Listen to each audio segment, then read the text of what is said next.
Domanda frequente: quanto può durare la cervicalgia da stress? In altre parole, quanto può durare quella cervicalgia causata da somatizzazione?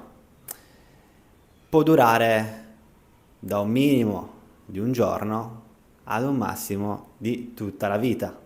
Sembra un qualcosa di ovvio, ma non lo è. I dolori persistenti, quelli nociplastici, tendono a cronicizzare dai 4 mesi in su, dai 3 mesi in su.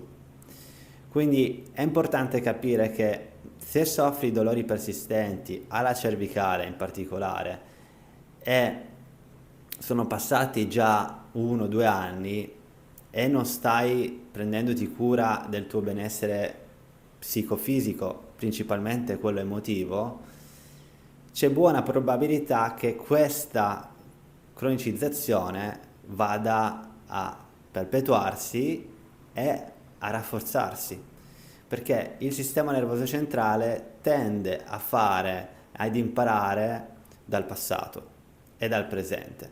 Quindi più quello che fa oggi lo fa in modo continuo, quindi dando questi segnali di allerta dal cervello verso il cervicale e viceversa, e più lo farà in modo efficiente nel futuro.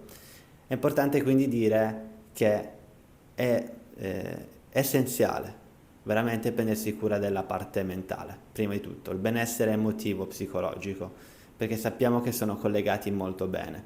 È vero che anche il sonno, l'igiene del sonno fa il suo, è vero che il movimento fisico fa del suo, ma principalmente dobbiamo esternare le nostre ansie, le nostre preoccupazioni, perché sono quelle che veramente stanno trainando il tutto. Quindi io ho sofferto di cervicalgia per 5 anni, non sapendo inizialmente che era legato al mio stress.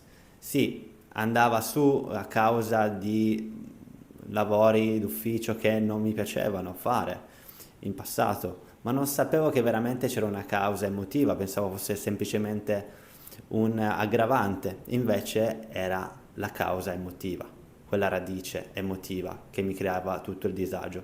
Ci ho messo 5 anni, spero che tu non ce ne metterai allo stesso 5 anni, ma prima arrivi a questa radice emotiva, meglio è.